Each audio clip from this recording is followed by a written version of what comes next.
दोस्तों, एक सवाल से शुरुआत करते हैं। क्या आपने कभी ऐसा महसूस किया है कि आप पूरे दिन बिजी रहे, लेकिन दिन के अंत में ऐसा लगा कि कोई खास काम ही नहीं हुआ? सुबह बड़े उत्साह के साथ उठे, टू डू लिस्ट बनाई, कई काम शुरू किए, लेकिन शाम तक न तो संतुष्टि मिली और न ही वो परिणाम जिसकी उम्मीद थी। अगर आपका जवाब हाँ है, तो यकीन मानिए आप अकेले नहीं हैं। दुनिया के लाखों लोग इसी समस्या से जूझ रहे हैं। लेकिन दिलचस्प बात यह है कि समस्या समय की कमी नहीं है। हम सभी के पास एक दिन में बराबर 24 घंटे होते हैं। फिर आखिर ऐसा क्या है जो कुछ लोगों को असाधारण परिणाम दिलाता है, जबकि बाकी लोग संघर्ष करते रह जाते हैं? किताब ब्रेन रूल्स इसी सवाल का जवाब देती है। यह किताब हमें बताती है कि सफलता, फोकस और प्रोडक्टिविटी का संबंध सिर्फ मेहनत से नहीं है, बल्कि इस बात से है कि हम अपने दिमाग को कितनी अच्छी तरह समझते हैं। ज्यादातर लोग अपने ब्रेन से ऐसे काम लेने की कोशिश करते हैं जैसे वह कोई मशीन हो, लेकिन हमारा दिमाग मशीन नहीं है। उसके अपने नियम हैं, अपनी सीमाएं हैं और अपनी शक्तियां हैं। जब हम इन नियमों के अनुसार जीना शुरू करते हैं, तब जिंदगी में एक अलग ही बदलाव आने लगता है। सबसे पहला नियम है स्लीप, यानी नींद। आज की दुनिया में लोग नींद को समय की बर्बादी समझने लगे हैं। कई लोग गर्व से कहते हैं कि वे सिर्फ 4 या 5 घंटे सोते हैं, लेकिन विज्ञान कुछ और कहता है। जब आप सोते हैं तब आपका शरीर आराम जरूर करता है, लेकिन आपका दिमाग बेहद महत्वपूर्ण काम कर रहा होता है। वह दिन भर की जानकारी को व्यवस्थित करता है, यादों को मजबूत बनाता है, अनावश्यक जानकारी को हटाता है और अगले दिन के लिए खुद को तैयार करता है। यही कारण है कि अच्छी नींद लेने के बाद हमें समस्याओं के समाधान ज्यादा आसानी से दिखाई देते हैं। हम बेहतर निर्णय लेते हैं और हमारी एकाग्रता भी बढ़ जाती है। अगर आप अपनी प्रोडक्टिविटी बढ़ाना चाहते हैं, तो सबसे पहले अपनी नींद को गंभीरता से लेना शुरू कीजिए, क्योंकि थका हुआ दिमाग कभी भी अपनी पूरी क्षमता से काम नहीं कर सकता। लेकिन सिर्फ सोना ही काफी नहीं है। दिमाग को तेज रखने के लिए शरीर का सक्रिय होना भी जरूरी है। यही हमें दूसरे नियम तक ले जाता है, एक्सरसाइज। अक्सर लोग सोचते हैं कि व्यायाम सिर्फ शरीर को फिट रखने के लिए होता है, लेकिन सच्चाई यह है कि एक्सरसाइज आपके दिमाग के लिए भी उतनी ही जरूरी है। जब आप चलते हैं, दौड़ते हैं या कोई शारीरिक गतिविधि करते हैं, तब आपके दिमाग तक ज्यादा ऑक्सीजन पहुंचती है। इससे आपकी सोचने की क्षमता बढ़ती है, याददाश्त बेहतर होती है और तनाव कम होता है। आपने शायद ध्यान दिया होगा कि कई बार किसी समस्या का समाधान तब मिलता है जब आप टहल रहे होते हैं, न कि जब आप मेज पर बैठकर उसे हल करने की कोशिश कर रहे होते हैं। ऐसा इसलिए क्योंकि चलने से आपका दिमाग अधिक सक्रिय हो जाता है। इसलिए अगर आप चाहते हैं कि आपका माइंड तेज और क्रिएटिव बने, तो अपने दिन में कम से कम कुछ समय शारीरिक गतिविधि के लिए जरूर निकालिए। अब सवाल आता है कि जब दिमाग फ्रेश है और शरीर एक्टिव है,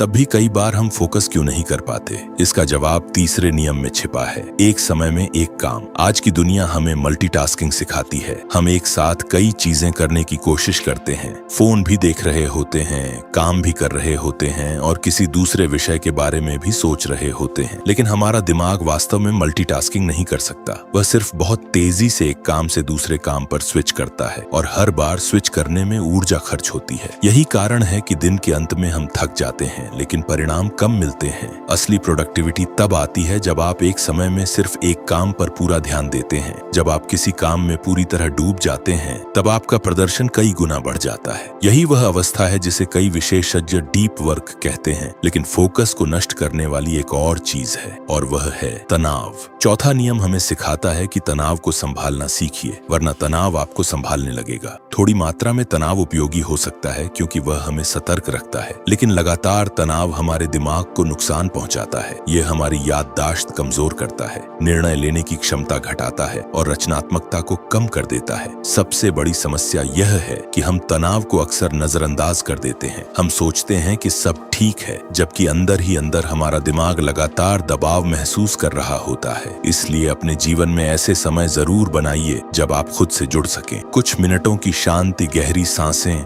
या प्रकृति के बीच बिताया गया समय आपके मानसिक स्वास्थ्य के लिए चमत्कार कर सकता है। अब तक आपने जाना कि अच्छी नींद, नियमित व्यायाम, गहरा फोकस और कम तनाव क्यों जरूरी है, लेकिन सीखने और याद रखने की क्षमता का क्या? यहीं आता है 5वां नियम, रिपीट 2 रिमेंबर। हम अक्सर सोचते हैं कि एक बार पढ़ लेने से कोई चीज याद हो जाएगी, लेकिन हमारा दिमाग इस तरह काम नहीं करता। याददाश्त मजबूत करने के लिए दोहराव जरूरी है। किसी जानकारी को जितनी बार आप दोहराते हैं, उतना ही आपका दिमाग उसे महत्वपूर्ण मानने लगता है। यही कारण है कि हमें गानों के बोल याद रहते हैं, क्योंकि हम उन्हें बार बार सुनते हैं। अगर आप कोई नई स्किल सीखना चाहते हैं या किसी महत्वपूर्ण विचार को अपनी जिंदगी का हिस्सा बनाना चाहते हैं, तो उसे बार बार दोहराइए। ज्ञान तभी शक्ति बनता है जब वह आपकी याददाश्त का स्थायी हिस्सा बन जाए। छठा नियम कहता है कि हमारा दिमाग तस्वीरों को शब्दों से ज्यादा अच्छी तरह समझता है। अगर मैं आपको सिर्फ शब्दों में कोई दृश्य समझाऊं और फिर उसी दृश्य की एक तस्वीर दिखा दूं, तो संभावना है कि तस्वीर आपको ज्यादा समय तक याद रहेगी।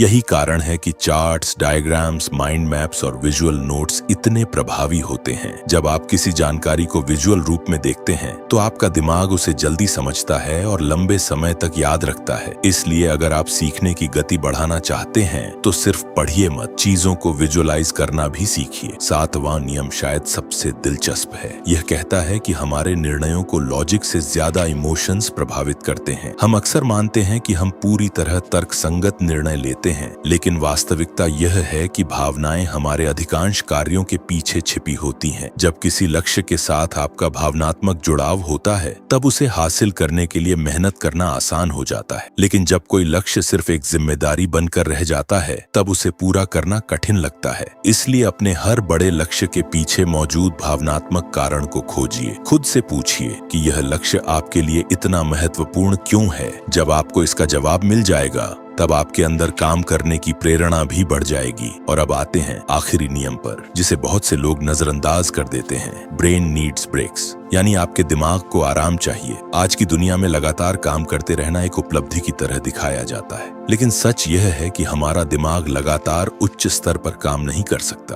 कुछ समय बाद उसकी क्षमता कम होने लगती है। इसलिए छोटे छोटे ब्रेक लेना कमजोरी नहीं, बल्कि एक रणनीति है। जब आप कुछ मिनटों के लिए रुकते हैं, टहलते हैं या बस शांत बैठते हैं, तब आपका दिमाग खुद को रीसेट करता है। यही कारण है कि कई बार किसी समस्या का समाधान तब मिलता है जब आप उससे थोड़ी देर के लिए दूर हो जाते हैं। तो दोस्तों, अगर हम इस पूरी किताब का सार एक वाक्य में कहें, तो वह यह होगा कि सफलता सिर्फ ज्यादा मेहनत करने से नहीं आती, बल्कि अपने दिमाग को सही तरीके से इस्तेमाल करने से आती है। अच्छी नींद, नियमित व्यायाम, एक समय में एक काम, तनाव का सही प्रबंधन, लगातार दोहराव, विजुअल लर्निंग, भावनात्मक जुड़ाव और सही समय पर आराम, ये 8 नियम आपकी जिंदगी को पूरी तरह बदल सकते हैं। लेकिन अब सबसे महत्वपूर्ण सवाल आपके लिए है, क्या यह ज्ञान सिर्फ इस वीडियो तक सीमित रहेगा, या आप आज से इनमें से कम एक नियम अपनी जिंदगी में लागू करेंगे? क्योंकि बदलाव हमेशा जानकारी से नहीं, बल्कि कार्रवाई से शुरू होता है। और शायद आपका अगला बड़ा परिवर्तन सिर्फ एक छोटे से निर्णय की दूरी पर है।